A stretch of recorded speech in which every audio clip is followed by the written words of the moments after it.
Assalamualaikum warahmatullahi wabarakatuh. Alhamdulillahi rabbil alamin wa bihi nasta'inu ala umurid dunya waddin. Allahumma salli ala nabiyyina Muhammad wa ala alihi wa ashabihi ajmain. Bapak-bapak, ibu-ibu, adik-adik sekalian, mari kita bersyukur kehadiran Allah Subhanahu wa taala, di mana sampai dengan saat ini kita masih diberi kekuatan konsisten bisa melaksanakan pada subuh ini sholat subuh bersama, insyaallah dapat bertausiah bersama. Selawat serta salam kepada junjungan Nabi besar Muhammad sallallahu alaihi wasallam. Pada subuh ini saya ingin mengingatkan di dalam surah Al-Asr. A'udzubillahi minasyaitonir rajim. Bismillahirrahmanirrahim. Wal 'asri innal insana lafi khusr illa alladzina amanu wa 'amilus solihati wa tawassaw bil haqqi wa tawassaw bis sabr. Allah bersumpah demi masa. Kalau kita mempelajari sumpah-sumpah Allah itu, substansinya pada sumpah itu. Ya. Wal 'asri, demi masa. Jadi terkait dengan waktu, terkait dengan perjalanan hidup kita selama di dunia ini, gitu kan? Kalau yang lalu, la uqsimu biyaumil qiyamah, Allah bersumpah dengan nama hari kiamat. Wala uqsimu bin nafsil lawwamah. Jadi kriteria cara operasional memahami sumpah-sumpah Allah Subhanahu wa taala itu tergantung substansinya. Kalau dia waktu, berarti sejalan dengan waktu, sejalan dengan perjalanan hidup kita, maka kita sesungguhnya manusia itu di dalam kerugian. Dan ini serius, ya. Perkataan ini serius kalau kita lihat kata per katanya. Inna sesungguhnya itu taukid, menguatkan, ya, menguatkan. Innal insana, manusia, siapa saja. Jadi kalau dia pakai al-insan berarti siapa saja, ya. Innal insana lafi khusrin, maka dia berada dalam kerugian. Tuh. Pakai la lagi, la itu taukid kedua, menguatkan lagi. Ya. Kemudian taukid ketiga bentuknya, bentuk kata benda. Innal insana lafi khusri, kata benda. Jadi kalau kata benda itu umumnya kesempurnaan, ya. Misalnya si A suka menyanyi, si A penyanyi, mana yang lebih canggih? Ya tentu penyanyi. Jadi ada 3 hal. Jadi penekanan Allah Subhanahu wa taala itu sungguh berbahaya kita. Innal insana lafi khusrin, dalam kerugian, kecuali illa, Ada 4 nih, ya. Beriman, beramal, saling mengingatkan dalam yang hak, dan saling mengingatkan di dalam kesabaran. Jadi ibarat kita nanti di dalam rapot kita di akhirat nanti, ini 4 unsur harus ada. Harus ada. Unsur iman, unsur amal, unsur saling mengingatkan di dalam yang hak, dan unsur di dalam mengingatkan saling bersabar. Jadi kalau 4 ini ada, berarti kita insya Allah lolos. Ibarat rapot, ada komponen iman, ada komponen amal, ada komponen saling mengingatkan dalam hak, dan saling mengingatkan di dalam sabar.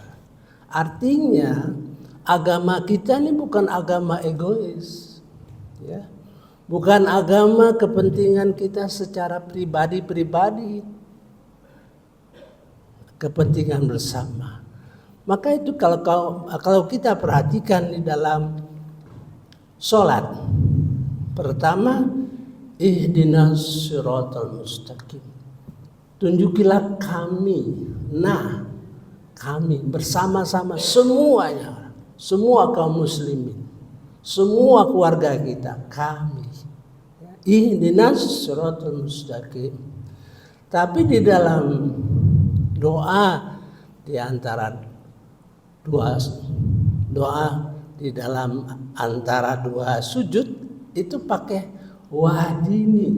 Nah, ini ada aspek keakuan dan aspek kebersamaan. Wahdini, semua doa-doa di dalam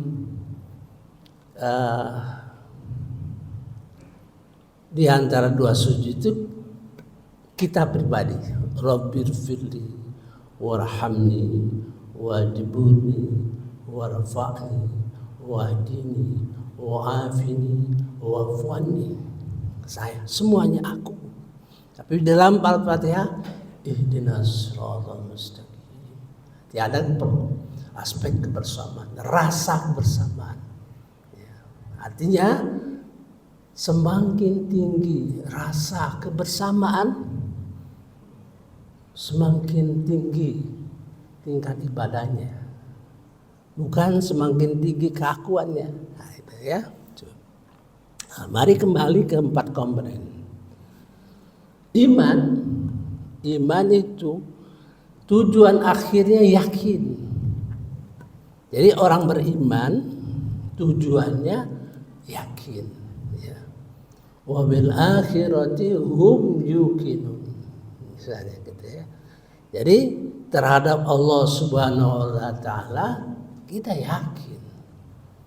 Terhadap sholat kita yakin bahwa kita akan diganjar oleh Allah Subhanahu wa taala. Terhadap infak kita yakin kita akan diganjar oleh Allah Subhanahu wa taala. Terhadap puasa kita yakin kita akan diganjar oleh Allah. Itu iman dengan keyakinan itu harus bergandengan. Nah, untuk menuju keyakinan, semakin ilmu kita mendalam, semakin ilmu kita luas, misalnya terhadap Allah Subhanahu wa taala. Terhadap Allah Subhanahu wa taala, makrifat kepada Allah Subhanahu wa taala. Jadi di dalam Quran itu dibagi 4, ya. Dibagi 4 kelompok. Satu kelompok ayat-ayat berkenaan dengan makrifat kepada Allah. Satu kelompok berkenaan dengan mengenal diri kita. Satu kelompok kita mengenal kehidupan. Satu kelompok lagi bagaimana kita memperbaiki kehidupan untuk mencapai surga Jannatun Naim. Jadi semakin kita mengenal Allah, semakin makrifat kepada Allah, maka keyakinan kita itu semakin tinggi. Di dalam Al-Quran ada 2000 lebih ayat-ayat berkenaan dengan makrifat kepada Allah. Ya. Nah, semakin kita baca Al-Quran, semakin kita memahami Al-Quran, bahwa Allah itu menciptakan kita, bagaimana Allah itu mengatur kita, bagaimana Allah itu mengatur alam, menciptakan alam, dan semakin yakin maka makrifat kepada Allah tuh semakin yakin. Kaitan kedua antara iman dan amal. Ya. Jadi ilmu merupakan ruhul ibadah. Ilmu itu ruhul ibadah, rohnya ibadah. Ya, rohnya ibadah. Ilmulah yang mendorong kita bersama dengan keimanan, itu semakin kita meningkatkan ibadah. Tidak bisa kita melepaskan ibadah. Dan ibadah yang dituntut oleh Allah Subhanahu wa taala adalah ibadah yang semakin bermutu, semakin tinggi dan sebagainya. Menguji kita. Ya, di dalam ibadah Allah ingin menguji kita. Di dalam surah Al-Mulk, A'udzubillahi minasyaitonirrajim. Bismillahirrahmanirrahim.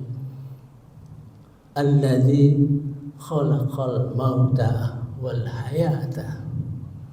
Yang menciptakan kehidupan, kematian.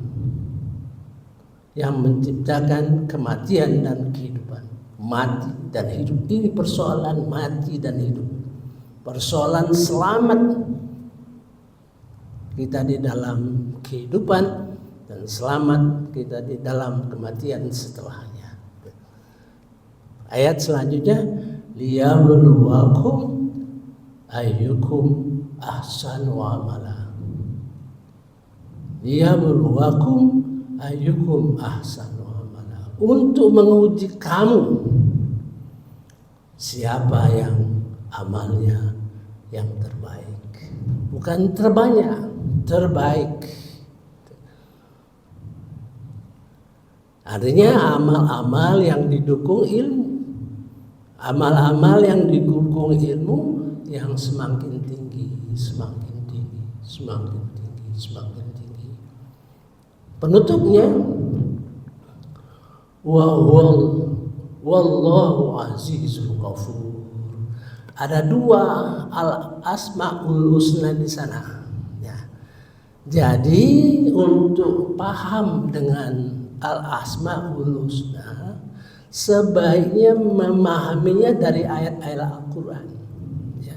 Jadi kita tahu mengapa katakan Allah itu Maha Aziz, Al-Aziz, Al-Ghafur. Nah, dua kata al-asmaul husna ini menjiwai ayat tadi. Ya.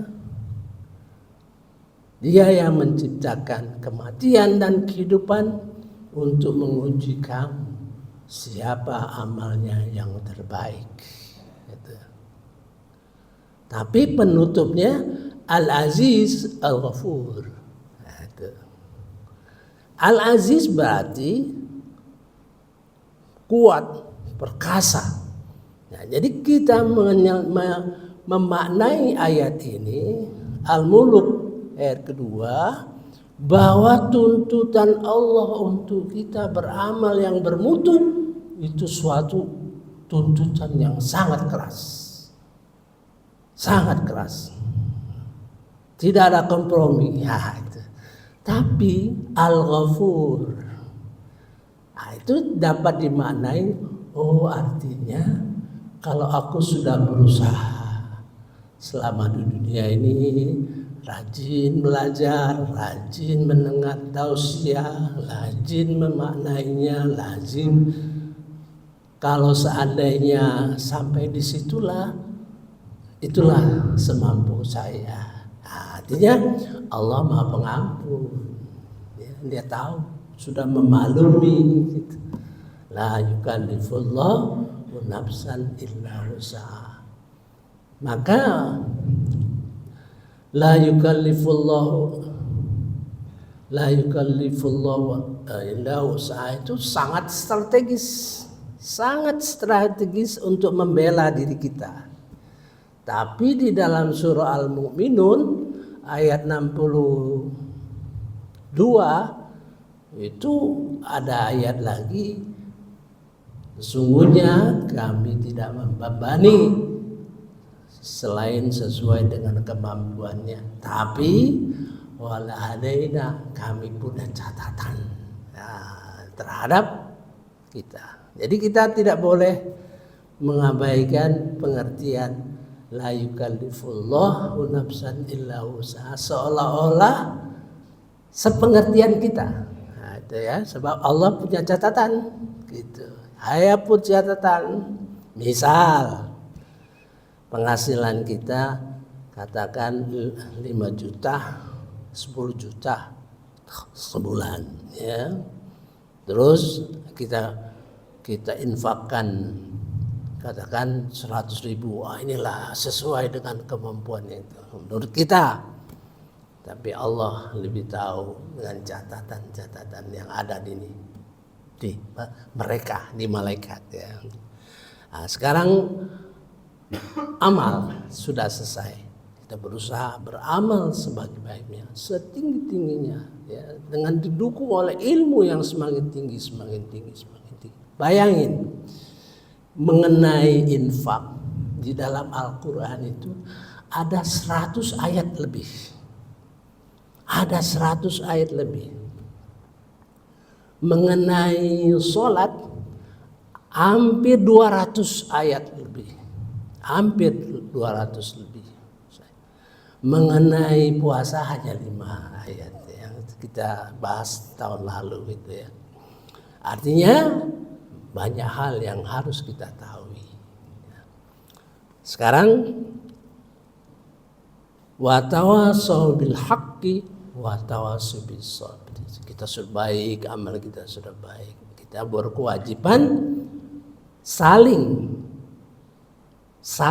itu watawa itu reciprocal, saling ya. Saya menyampaikan yang hak, bapak-bapak ibu menyampaikan juga yang hak pada kewajiban kita, harus tahu kita. Jadi kita juga wajib mengetahui hak, persoalan hak itu. Banyak ulama mengatakan itu Al-Quran, hadis, ya segala macam lah, segala ilmu yang bisa kita laksanakan. Artinya kita laksanakan dulu ya, sudah kita laksanakan belum menyampaikan. Amal-amal itu kita laksanakan dulu, baru kita sampaikan. Kita paham, kita mengerti, dan kita sudah laksanakan. Jadi kalau ngajari Quran misalnya, kita laksanakan dulu, kita alami dulu, baru bisa menyampaikan dengan baik. Nah itu kita wajib. Makanya walaupun satu ayat yang kita pahami, yang kita resapi, sampaikan ya, dengan sabar. Jadi tidak semua pihak bisa mau mendengar nasihat kita, tidak semua. Ada yang menyelenehkan kita, ada yang menganggap kita ilmunya tidak pas gitu. Itu sabar, tentu perlu sabar ya. Timbal balik. Jadi kita juga sabar kalau nerima, kita juga sabar kalau memberi. Dan yang terakhir adalah wa tawassaw billah wa tawassaw bis sabr. Nah, sabar itu dalam konteks banyak hal. Ya, 3 lah saya kira yang selalu dijelaskan oleh ulama-ulama itu. 1, sabar dalam mengerjakan kebajikan. Sabar dalam beribadah ya. Kemudian sabar kalau kita mendapat musibah. Sabar kita dalam berusaha untuk menghindari maksiat-maksiat. Dan menurut Ustadz Madono yang paling tinggi itu sabar dalam ibadah. Kalau dia begini, cara dia berpikir ya, Kalau kita terima musibah, mau ndak mau kita sabar. Mau ndak mau kita sabar. Ya. Nggak ada pilihan artinya. Itu ya kelas yang paling rendah menurut beliau ya. Saya ingin pahami apa yang dia maksudkan. Sabar dalam maksiat, untuk melaksanakan maksiat tentu didorong oleh nafsu dan sebagainya. Nah, yang paling berat itu sabar dalam beribadah. Kita milih subuh di rumah rasanya lebih nyaman. Gitu. Subuh di masjid itu mana hujan, mana dan lain-lain sebagainya. Saya kira itu penting bagi kita. Saya ingatkan ini karena jarang orang memahami surah wal asri itu sebagai suatu kewajiban yang harus komponen-komponen yang harus ada di dalam rapot kita di akhirat nanti gitu. Sebab begini, selalu kalau amal soleh ya, iman dan amal soleh dibarengi oleh pahalanya di dalam ayat-ayat, seluruh ayat-ayat itu ya, jannatu tajri min tahtihal anhar, selalu begitu ya. Nah di sini tidak ada, hanya ingin menyampaikan bahwa komponen-komponen yang kamu harus lalui, yang harus kita punyai selama kita hidup ini adalah beriman, beramal, saling mengingatkan yang hak dan yang sabar selama hidup ini. Jika tidak, innal insana lafi khusrin. Dengan 3 taukid yang menyatakan sungguh manusia itu di dalam kerugian. Wallahu alam. Wassalamualaikum warahmatullahi wabarakatuh.